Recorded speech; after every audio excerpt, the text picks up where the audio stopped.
Breakfast with KXVU. Trickstar Radio. Right, 32 minutes past 9 here on Trickstar Radio. We are live inside the building. Man like Boylan joins us. How are you doing, sir? How are you doing? All good, mate. All good. I made it in the end, right? Apologies for keeping you waiting. No, you know what? It's all good. It's one of these ones that I'm very happy to kind of move stuff around and make sure it happens, because this is a big one. Obviously, we just heard a track from yourself off the project. And what's the name of the project again? 2 Hours Sleep. 2 Hours Sleep.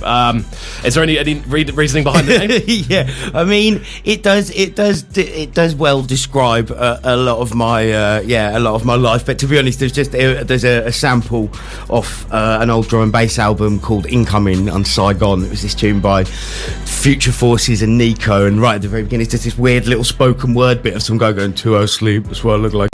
Yeah. I was just like, right, apologies, sorry, probably should have reversed that. But as soon as I listened to that, I was like, yeah, you know what, that describes a lot. That describes a lot of my life. So hence that really. And I think I had maybe I should have only had 2 hours sleep to come in today, but I had about an extra hour, hence why I was late. So, It's all good though. I mean, obviously, the thing that I've noticed about this album is there's obviously, as we were talking about earlier, there's like a real theme of breaks kind of running through, like almost like the skeleton of the album, which is really, really cool. I mean, it has that kind of typical like Boylan sort of horror. I don't know if it's called like horror show or whatever the sort of sound is. You know what I mean? Yeah. Very kind of like droney, but kind of like evil sort of drones when it comes together. Yeah. And then we've got an array of 3 amazing vocals.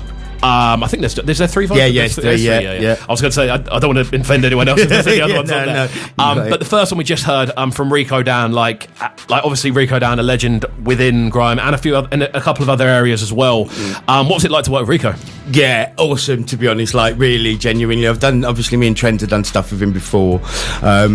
And all the stuff that me and Trent we always did at my studio, so I've always recorded him there. And I'll be honest, he's absolutely brilliant on the mic, amazing voice. I think when we was doing this as well, he came into the studio with a pretty solid idea already, but he was still finessing it as we were going along, figuring stuff out, and that's like the mark of his ability, really. Give him a pen and paper and a microphone and enough time, and he's going to come up with something amazing. You'll end up with a proper Shelley verse. Exactly. And you'll end up with something as well. What I clock with most Riko kind of hooks and stuff, all of the hooks are sing-alongs. Yes. They're always sing-alongs. Exactly. And that's the kind of like live MC in him as well, because he is someone that he builds his tunes for the dance. Like you said, everything was kind of recorded in like usually recorded in your home studio. What have you got any funny stories? I always ask for the funny stories. No, I'll be honest, they were just, I mean, we always have a laugh on that, but no, I mean, they were just, the Riko session was really good. Like I say, he was coming in with a solid idea, but like you say, him having the hooks and stuff like that when we were doing that session, it just reminded me, same as when we did Kruger or Dirty Harry and stuff before. Once he drops that chorus vocal, you just sat there like, oh my god, like, this is so catchy. This is so he's so much fun to work with, and to be honest as well, it's his versatility, because he obviously renowned for grime and known mostly for that, but it's the stuff he's done with Mum Dance and Pinch and all these other dudes that are they're different types of instrumentals, and that was specifically what I thought that he would work on that track, because with it being a bit breakbeat and a bit jungly and a bit different, I thought his versatility would be it's something that would shine on. That's right, exactly. Whereas I wouldn't necessarily expect everyone to be able to jump on that, but I kind of knew Riko would be able to do it, and pulled it out of the bag as usual. Definitely, man. I mean, obviously we've got other vocals on there as well. We're going to get into the flow down one a little bit later. On the way though, we do have. So I would call this quite like a. Almost like a game changer to an extent. I'd call this as a vocal. We've got Devlin on the album. Mm-hmm. Now, when it comes to kind of like, if we were going to talk like 10, 15 like most popular grime MCs, Devlin's probably in there. Definitely. No, that's right. I mean, I think by anybody's standard, he's right up there at the top of the list. He's a totally wicked dude as well. Like we knew each other from maybe 5-6 years ago or something. No, it'd be longer than that, maybe 8 years ago, something like that. We met and we was doing different things. I was living out in Essex, he didn't live too far. Through one person or another we ended up meeting, and for a short while was actually living in the same house, where there was a load of studios and stuff going on there, we always just got on really well. I happened to bump into him on somewhere or other, maybe a year or something ago, and we re-exchanged details and just said, we should do some work. And once we'd come up with the final kind of track list, the instrumental track list for the album, and then we're like, okay, well, I think it'll be good to get some vocals on there, and just started trying to just pick tracks and vocalists that we, sort of hoped I could get. Put the puzzle pieces together. Exactly. Did you have a whiteboard? No, I should have. That would have been really good. Yeah, one of those pictures like scribbling everywhere. But yeah, it was. That was really cool, and to be honest, the instrumental that he went on was like that was the very last thing that I put on the album. It was we kind of had the 12 mapped out with another more D&B infused track at the end, and then I happened to write that instrumental.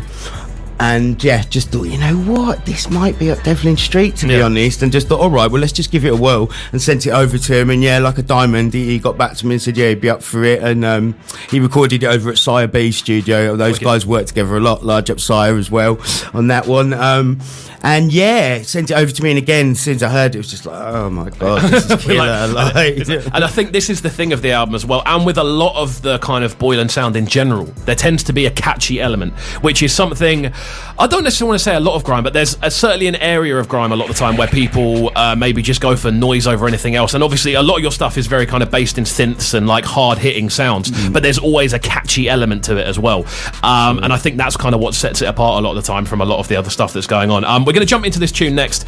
Before we do so, however, how would you define the album? Like, would you say the album overall defines where you are currently as a producer?